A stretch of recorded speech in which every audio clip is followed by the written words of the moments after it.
Students, आज का हमारा जो टॉपिक है that is section number 23 of the Indian contract act 1872, जो कि बात करता है अनलॉफुल एग्रीमेंट्स के बारे में।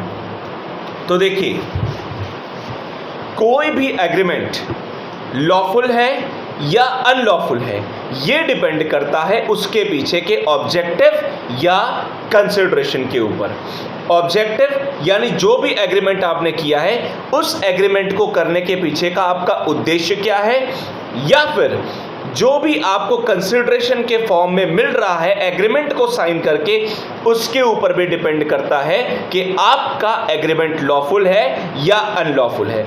कंसिडरेशन का मीनिंग मैं पहले भी बता चुका हूं, समथिंग फॉर समथिंग या समथिंग इन रिटर्न। जब भी आप किसी एग्रीमेंट को करते हैं और उसके बदले में आपको जो मिलता है वो आपका कंसिडरेशन होता है। जैसे कि मैं पहले ही बता चुका हूं कि अगर मैं आपको ये पेन सेल करता हूं 20 रुपए में, तो 20 रुपए जो मुझे प्राप्त हो रहे हैं वो है मेरा कंसिडरेशन, और आपको क्या मिल रहा है इस एग्रीमेंट के थ्रू, ये पेन मिल रहा है, वो होगा आपका कंसिडरेशन। तो I would like to repeat this again, कोई भी एग्रीमेंट लॉफुल है या अनलॉफुल है, ये डिपेंड करता है उसके पीछे का ऑब्जेक्टिव या कंसिडरेशन क्या है इस बात पे। तो देखिए, सेक्शन नंबर 23 में बताया गया है कि 5 तरह के अनलॉफुल एग्रीमेंट्स की यहाँ पे बात की गई है सेक्शन नंबर 23 में। पहला है एक ऐसा एग्रीमेंट जिसके पीछे का कंसिडरेशन या ऑब्जेक्टिव फॉरबिडन बाय लॉ है, या दूसरा कोई ऐसा एग्रीमेंट जिसके पीछे का ऑब्जेक्टिव या कंसिडरेशन ऐसा है which if permitted would defeat the provision of any law. तीसरा है एक ऐसा एग्रीमेंट जिसके पीछे का ऑब्जेक्टिव या कंसिडरेशन ऐसा है विच इज फ्रॉडुलेंट, ये हो गया तीसरा अनलॉफुल एग्रीमेंट। चौथा, कोई भी ऐसा एग्रीमेंट जिसके पीछे का ऑब्जेक्टिव या कंसिडरेशन ऐसा है which causes injury to the person और प्रॉपर्टी। और पांचवा है एक ऐसा एग्रीमेंट जिसके पीछे का ऑब्जेक्टिव या कंसिडरेशन ऐसा है विच इज इमोरल और अपोज टू पब्लिक पॉलिसी। अब इन एक एक पॉइंट्स को समझाने का टाइम आ गया है। तो पहले अनलॉफुल एग्रीमेंट से स्टार्ट करता हूं। पहला है फॉरबिडन बाय लॉ, इसको समझते हैं। तो देखिए, इसको पढ़ने का तरीका क्या होगा पहले ये जानना जरूरी है। एन अग्रीमेंट हुज ऑब्जेक्टिव और consideration is forbidden by law is an unlawful agreement, यानी कि कोई भी ऐसा एग्रीमेंट जिसके पीछे का आपका उद्देश्य या उस एग्रीमेंट को करके जो भी आप चीज प्राप्त कर रहे हैं वो कोई ऐसी चीज है या उसका उद्देश्य ऐसा है which is forbidden by law, यानी कानून आपको रोक रहा है ऐसा करने से और फिर भी आप उसी ऑब्जेक्टिव के ऊपर काम कर रहे हैं, तो वो होगा आपका एक अनलॉफुल एग्रीमेंट। इसका सबसे बड़ा एग्जाम्पल है Pearce versus Brooks, PEARCE, Pearce versus Brooks, BROOKS, ये है केस लॉ का नाम, पियर्स वर्सेस ब्रूक्स। तो देखिए, इस केस में क्या होता है, एक प्लेंटिफ है हमारा। प्लेंटिफ वो होता है जो केस फाइल करता है और डिफेंडेंट वो होता है जिस पे केस फाइल हो जाता है। ठीक है, तो हमारा जो प्लेंटिफ है वो क्या करता है, वो एक ब्रोगम सप्लाई करता है डिफेंडेंट को। अब मैं आपको बता दूं ब्रोगम क्या होता है। सो ब्रोगम इज अ व्हीकल, ब्रोगम एक तरह का व्हीकल होता है, एक तरह का वाहन होता है। तो हमारा जो प्लेंटिफ है यानी जिस व्यक्ति ने केस फाइल किया है वो क्या कर रहा है, वो ब्रोगम सप्लाई कर रहा है, एक व्हीकल सप्लाई कर रहा है किसको, डिफेंडेंट को, जिस पे केस हुआ है। अब क्यों हुआ है केस ये जानिएगा। ये जो डिफेंडेंट है जिस पे केस किया गया है, क्यों किया गया है, पहली बात ये एक लेडी है और ये लेडी एक प्रोस्टिट्यूट है यहाँ पे। ठीक है, ये लेडी जो है हमारे डिफेंडेंट वो कौन है, वो एक प्रोस्टिट्यूट है।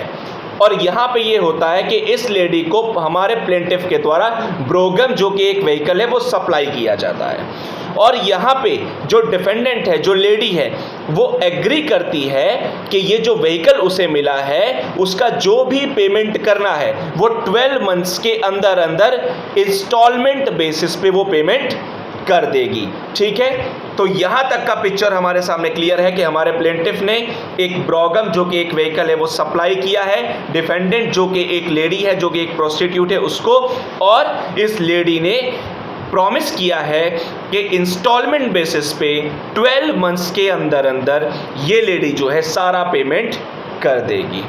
ठीक है, यहां तक का पिक्चर तो क्लियर हो गया। अब आगे बात समझिए। होता ये है कि बाद में कुछ टाइम बाद जब इंस्टॉलमेंट पे करने की बात आती है तो उस टाइम पे ये लेडी मना कर देती है कि मैं पेमेंट नहीं करूंगी। तो हमारा जो प्लेंटिफ है, हमारा प्लेंटिफ पहुंच जाता है कोर्ट में और केस फाइल करता है। लेकिन पता है कोर्ट यहाँ पे क्या कहता है? कोर्ट यहाँ पे कहता है कि हमारा जो प्लेंटिफ है जिसने केस फाइल किया है, जिसने ब्रोगम सप्लाई किया है, उसको पैसा नहीं मिलेगा क्योंकि ये एक अनलॉफुल एग्रीमेंट है। अब आप लोग सोच रहे होंगे कि एक अनलॉफुल एग्रीमेंट क्यों है, तो देखिए बात समझिए। यहाँ पे ये लेडी एक प्रोस्टिट्यूट है, यानी एक सेक्स वर्कर है, इसीलिए एग्रीमेंट अनलॉफुल नहीं हो गया है। ऐसा नहीं है कि प्रोस्टिट्यूट के साथ एग्रीमेंट नहीं हो सकता। बात ये है, पहला पॉइंट तो ये है कि इस व्हीकल का यूज़, यानी जो ब्रोगम है, इस व्हीकल का यूज़ किया जाने वाला था प्रोस्टिट्यूशन के पर्पस से ही, और इस व्हीकल का यूज़ किया जाएगा प्रोस्टिट्यूशन के पर्पस से। ये बात हमारे प्लेंटिफ को, जिसने व्हीकल सप्लाई किया, उसको इस बारे में पता था, और इस बारे में पता था फिर भी उसने ब्रोगम जो है वो यहाँ पे सप्लाई कर दिया इस लेडी को। सो एक बात यहाँ पे क्लियर हो गई, पहली कि ये जो लेडी है जिसको ब्रोगम मिला है वो एक प्रोस्टिट्यूट है, और दूसरा पॉइंट कि इस व्हीकल का यूज़ किया जाएगा for the purpose of prostitution. और एक और बात जो क्लियर हो गई हमारे सामने, वो क्या कि हमारे प्लेंटिफ ने, जिसने ये व्हीकल सप्लाई किया था, उसको इस बारे में जानकारी थी कि लेडी प्रोस्टिट्यूट भी है और इस व्हीकल का use for the purpose of prostitution ही करेगी, फिर भी उसने सप्लाई कर दिया ये व्हीकल उस लेडी को। तो यहाँ पे कोर्ट ने कहा, कोर्ट का जो जजमेंट आया, तो यहाँ पे जो जज थे जिनका नाम था पोलक सीबी, उन्होंने ऑब्जर्वेशन दिया और उन्होंने कहा कि यहाँ पे इस एग्रीमेंट को करने के पीछे का जो ऑब्जेक्टिव है वो ऐसा है कि यहाँ पे प्रमोट किया जा रहा है प्रोस्टिट्यूशन को, यानी आप एक ऐसी चीज़ को प्रमोट कर रहे हैं जो कि फॉरबिडन बाय लॉ है। ठीक है, लॉ ने मना कर रखा है करने के लिए, लेकिन आप जो चीज़ फॉरबिडन बाय लॉ है उसी चीज़ पे आप काम कर रहे हैं, वही आपका ऑब्जेक्टिव है, उसी को प्रमोट कर रहे हैं। प्लस यहाँ पे एक और बात देखने वाली ये है कि ये पूरा एग्रीमेंट जो है ये एक तरीके से इमोरल भी है। अब इमोरल का मतलब क्या होता है? इमोरल का मतलब होता है अनैतिक। सही और गलत के बीच का जो अंतर आप समझते हैं नैतिकता के आधार पे, उसकी मैं बात कर रहा हूँ। अनैतिक भी है, इमोरल भी है। तो अगर यहाँ पे फॉरबिडन बाय लॉ ऐसे ऑब्जेक्टिव पे आप कर रहे हैं that is forbidden by law, plus immoral भी है, तो सेक्शन नंबर 23 कहता है कि इस तरह का जो एग्रीमेंट होता है उसे एक अनलॉफुल एग्रीमेंट माना जाएगा, और इस तरह का एग्रीमेंट वॉइड है। वॉइड का मतलब होता है नॉट एनफोर्सेबल बाय लॉ, और नॉट एनफोर्सेबल बाय लॉ का मतलब क्या होता है कि इस तरह के एग्रीमेंट को कानून के द्वारा लागू नहीं किया जा सकता है। तो ये हो गया हमारा पियर्स वर्सेस ब्रूक्स का केस। अब मैं आपको जिस तरह से बताऊंगा उसमें आपको नोट्स बनाने में थोड़ा सा हेल्पफुल रहेगी। तो देखिए यहाँ पे किस तरीके से आप लिखेंगे। आप जब पियर्स वर्सेस ब्रूक्स लिखेंगे तो आप लिखेंगे कि here in the present case plaintiff supplied to the defendant a brougham which is a vehicle, and here the defendant is a lady who is a prostitute, and our plaintiff was not only aware about the fact that the lady is a prostitute, but our plaintiff was also aware about the fact that this lady would be using the vehicle that is broken for the purpose of prostitution, and yet our plaintiff supplied this brogem to this lady in spite of the fact that he was already aware about the fact that this vehicle would be used for the purpose of prostitution. So here the court held that this agreement would be considered to be an unlawful agreement because its objective is to do an act which is forbidden by law and hence this is an unlawful agreement, void, not enforceable by law. ठीक है, तो यहाँ पे plaintiff को पता था कि lady एक प्रोस्टिट्यूट है और इस व्हीकल का यूज़ प्रोस्टिट्यूशन के पर्पज से ही करेगी, फिर भी सप्लाई किया, इसीलिए ये एक अनलॉफुल एग्रीमेंट माना जाएगा, वॉइड माना जाएगा. ठीक है, तो ये हो गया आपका पहला पॉइंट अनलॉफुल एग्रीमेंट का, फॉरबिडन बाय लॉ. अब यहाँ पे इसका दूसरा पॉइंट देखते हैं. दूसरा पॉइंट है agreements which defeat the provision of any law. जैसे कि मैंने अभी पहले ही कहा था, कोई भी एग्रीमेंट लॉफुल है या अनलॉफुल है, ये डिपेंड करता है कि उसके पीछे का ऑब्जेक्टिव या उसके पीछे का कंसिडरेशन क्या है. Whether an agreement is lawful or unlawful, it totally depends upon the objective or consideration which is involved in it. And यहाँ पे क्या है? Here the objective और consideration कैसा है? Which defeats the provision of any law. अब इस line का मीनिंग क्या होता है? Defeats the provision of any law. इसका एक एग्जाम्पल देता हूँ. मान लीजिए मैंने आपके साथ रॉबरी की है, रॉबरी, ठीक है, रॉबरी.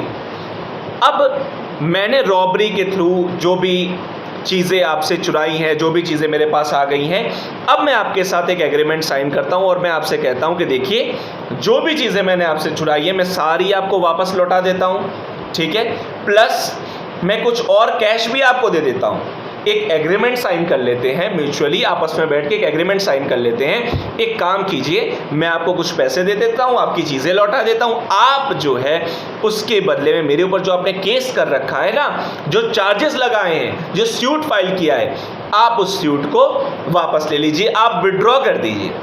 ठीक है, तो यहाँ पे ये कैसा एग्रीमेंट है बेटा? ये एक अनलॉफुल एग्रीमेंट है. ये अनलॉफुल एग्रीमेंट है, लेकिन क्यों? क्योंकि इसका ऑब्जेक्टिव है to defeat the provision of any law.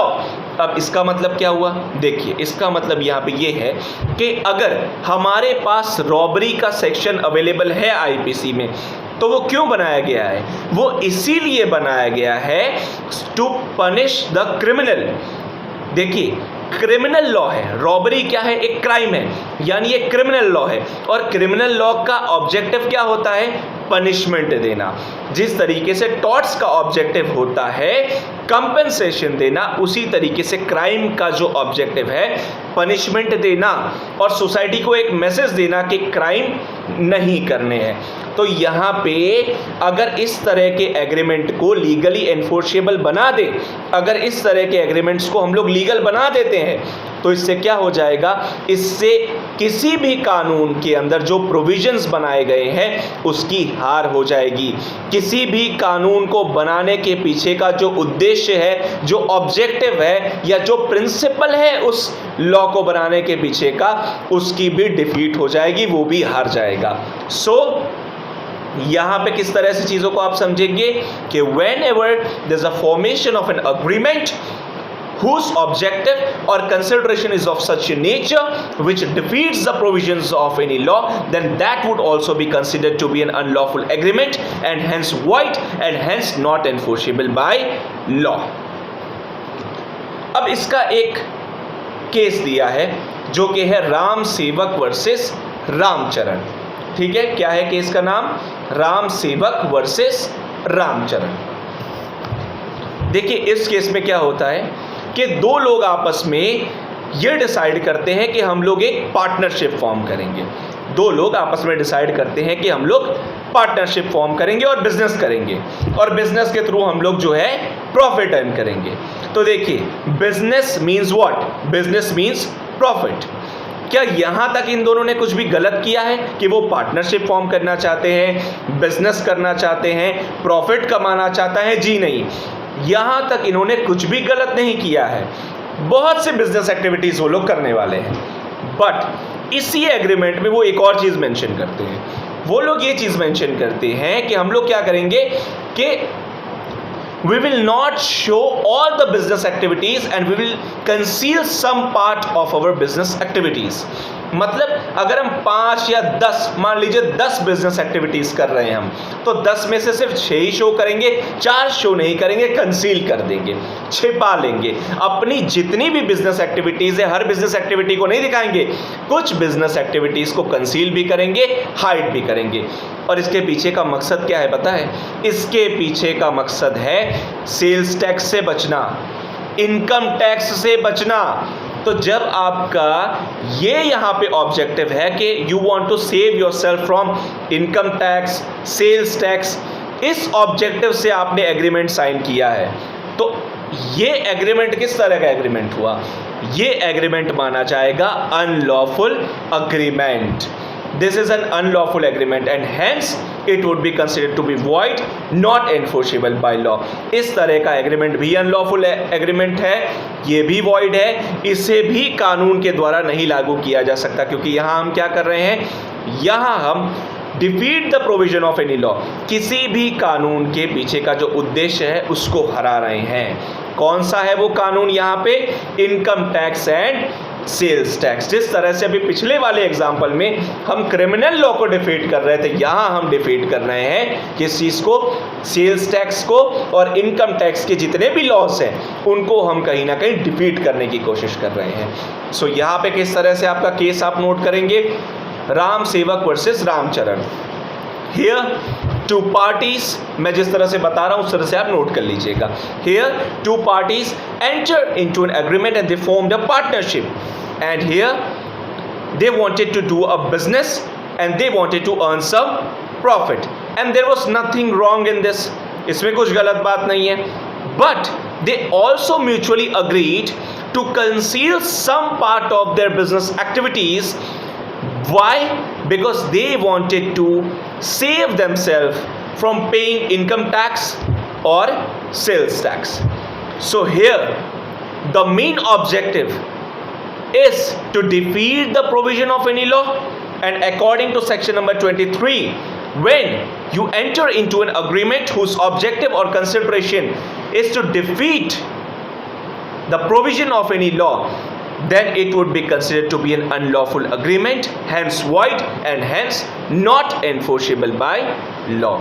तो यहाँ पे आपका उद्देश्य था इनकम टैक्स बचाना, सेल्स टैक्स बचाना, और इसी उद्देश्य से आपने अपनी कुछ बिजनेस एक्टिविटीज़ को छिपाना चाहा, तो ये क्या है? Not enforceable by law. इस तरह के एग्रीमेंट को अनलॉफुल एग्रीमेंट माना जाएगा और इस तरह के एग्रीमेंट को कानून के द्वारा लागू नहीं किया जा सकता है। ठीक है, अब तीसरा देखते हैं। तीसरा है फ्रॉडुलेंट, यानी एक ऐसा एग्रीमेंट जिसके पीछे का ऑब्जेक्टिव या कंसिडरेशन ऐसा है जो कि फ्रॉडुलेंट है, तो उसे भी क्या माना जाएगा? उसे भी माना जाएगा एन अनलॉफुल अग्रीमेंट। देखिए, इसका एक एग्जांपल लेते हैं फ्रॉडुलेंट का, समझ लेते हैं। अगर मान लीजिए 4 लोग हैं, ए, बी, सी एंड डी, ये 4 लोग हैं, और ये 4 लोग आपस में एक एग्रीमेंट साइन कर लेते हैं कि हम लोग क्या करेंगे कि किसी पर्सन को चीट करेंगे, ठीक है, और चीट करने के बाद जो भी पैसा हमारे पास आता है वो आपस में बांट लेंगे। जैसे कि मैं यहाँ पे आपको एग्जांपल दे रहा हूँ, A, B and C enter into an agreement for the division among them of gains acquired or to be acquired by fraud, the agreement is void as its objective is unlawful. बड़ा ही simple सा है। यहाँ पे 3 लोग जमा हुए हैं और तीनों का ऑब्जेक्टिव क्या है? तीनों का ऑब्जेक्टिव है कि किसी के साथ उन्होंने धोखाधड़ी की है और उससे जो भी पैसा उनके पास आता है वो आपस में बांट लेंगे। तो इस तरह का जो एग्रीमेंट है, यहाँ पे क्या हो रहा है? यहाँ पे आपका ऑब्जेक्टिव हुआ फ्रॉडुलेंट, तो ये भी एक अनलॉफुल एग्रीमेंट कंसिडर किया जाएगा और इसे भी वॉइड यानी नॉट एनफोर्सेबल बाय लॉ माना जाएगा। इस तरह के एग्रीमेंट को भी कानून के द्वारा लागू नहीं किया जा सकता है। तो अभी तक 3 चीजें क्लियर हो चुकी हैं हमारे सामने। पहला, an agreement whose objective or consideration is of such a nature that is forbidden by law, it is void, not enforceable by law. दूसरा वाला जो था, an agreement whose objective or consideration is of such a nature that if permitted it would defeat the provision of any law, it is also unlawful, void, not enforceable by law. और तीसरा जो fraudulent है वो भी void है. अब चौथा देखते हैं हम लोग. फोर्थ है इंजरी टू द पर्सन और प्रॉपर्टी. इसका मतलब समझ लेते हैं. देखिए, इसका मतलब ये है कि अगर आप कोई एग्रीमेंट साइन करते हैं और उसके पीछे का आपका जो उद्देश्य है, जो ऑब्जेक्टिव है, वो है इंजरी पहुंचाना, चोट पहुंचाना किसी व्यक्ति को या किसी व्यक्ति की संपत्ति को. इंजरी टू द पर्सन और प्रॉपर्टी. किसी व्यक्ति को चोट पहुंचाना चाहते हैं आप या किसी व्यक्ति की संपत्ति को चोट पहुंचाना चाहते हैं, तो ऐसे एग्रीमेंट्स जो होते हैं वो भी अनलॉफुल ही होते हैं और वो भी वॉइड होते हैं, वो भी नॉट एनफोर्सेबल बाय लॉ होते हैं.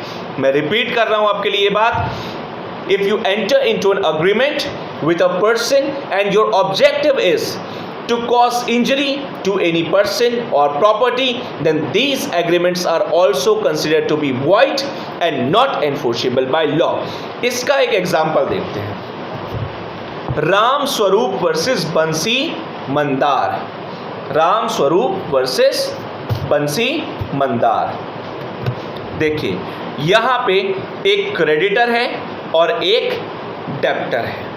क्रेडिटर वो जिसने पेमेंट किया है किसी व्यक्ति को और उसके बदले में वो थोड़ा सा इंटरेस्ट लेगा, ब्याज लेगा, और डेब्टर वो होता है जो पैसे रिसीव करता है इंटरेस्ट पे कि मैं इंटरेस्ट दे दूंगा इसका. ठीक है, ये तो बात क्लियर ही है सबको, क्रेडिटर एंड डेब्टर का कॉन्सेप्ट. तो हमारा जो क्रेडिटर है उसने कुछ पैसे दिए थे डेब्टर को कि इंटरेस्ट पे वापस लौटा देना. लेकिन होता क्या है, ये जो पर्सन है वो पैसे नहीं लौटा पा रहा है.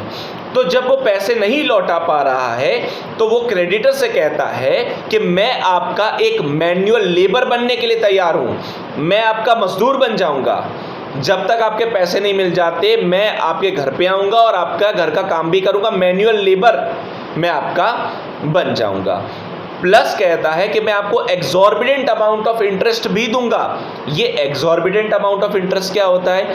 एग्जॉर्बिडेंट अमाउंट ऑफ इंटरेस्ट होता है कि अगर आप किसी से पैसे लेते हैं तो ब्याज पे लेते हैं, इंटरेस्ट पे लेते हैं, लेकिन जब वही ब्याज, वही इंटरेस्ट बहुत एक्सेसिव हो जाए, बहुत ज़्यादा हो जाए, तो उसे कहा जाता है एग्जॉर्बिडेंट अमाउंट ऑफ इंटरेस्ट. तो यहाँ तक की चीज़ क्लियर है. क्रेडिटर ने पैसे दिए हैं डेब्टर को और डेब्टर ने क्या कहा है, डेब्टर पैसे दे नहीं पा रहा है तो वो क्या कहता है, दो चीज़ें. पहला कि मैं एक मैन्युअल लेबर बन जाऊंगा आपका, और दूसरा क्या पॉइंट रखा है डेब्टर ने, दूसरा पॉइंट डेब्टर ने रखा है कि मैं क्रेडिटर को एग्जॉर्बिडेंट अमाउंट ऑफ इंटरेस्ट दूंगा, जितना ब्याज है उससे बहुत ज़्यादा, और एक एग्रीमेंट साइन कर लेते हैं. अब यहाँ पे ये एग्रीमेंट कैसा कंसिडर किया जाएगा? This agreement is to be considered to be unlawful agreement. ये एक अनलॉफुल एग्रीमेंट है. कैसे? क्योंकि injury to the person and property. अब आप सोच रहे होंगे कैसे पर्सन को चोट पहुंचाए और कैसे प्रॉपर्टी को. तो देखिए, जब यहाँ पे क्रेडिटर ने एग्रीमेंट साइन करते हुए ये कहा कि आप मेरे मैन्युअल लेबर बनोगे, तो जब किसी को मैन्युअल लेबर बना रहे हैं आप, तो that is what, that is injury to the person.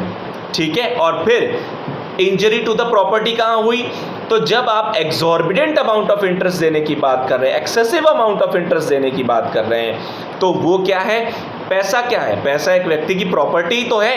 तो ये हुआ इंजरी टू द प्रॉपर्टी, संपत्ति को भी चोट पहुंचाई. तो अगर आप संपत्ति को चोट पहुंचाते हैं या व्यक्ति को चोट पहुंचाते हैं तो वो अनलॉफुल एग्रीमेंट होता है. और यहाँ तो आपने व्यक्ति को भी चोट पहुंचाई और संपत्ति को भी, तो ये जाहिर सी बात है एक अनलॉफुल एग्रीमेंट है, ये भी वॉइड है, नॉट एनफोर्सेबल बाय लॉ है. अब मैं आपको ये बता देता हूँ आपको लिखना कैसे है. There was Ram Swaroop versus Bansi Mandar. There was an agreement between the creditor and debtor, and just because our debtor was unable to pay the money back to his creditor, there was a formation of an agreement between creditor and debtor, and according to the terms and conditions of this agreement, our debtor agreed to provide labor to the creditor as well as our debtor agreed to provide exorbitant amount of interest to our creditor. Then in such a case, it was held that when you are agreeing to pay exorbitant amount of interest, it is an injury to the property. And when you are becoming a manual labor for some person, then it causes injury to the person. Then in such a case, this type of agreement would be considered to be an unlawful agreement. Section number 23 would be applicable and hence this agreement is void, not enforceable by law. इस तरह के agreement को भी कानून के द्वारा लागू नहीं किया जा सकता है। अब आते हैं फिफ्थ पे, इमोरल और अपोज टू पब्लिक पॉलिसी। देखिए ये भी बड़ा सिंपल है। अगर किसी भी एग्रीमेंट के पीछे का ऑब्जेक्टिव या कंसिडरेशन इमोरल है या अपोज टू पब्लिक पॉलिसी है, इसका मतलब क्या हुआ? देखिए इमोरल का मतलब होता है अनैतिक, सही और गलत के बीच का अंतर एक तरीके से, और नैतिकता अनैतिकता ये डिपेंड करती है सोसाइटी के ऊपर, समाज के ऊपर, ठीक है।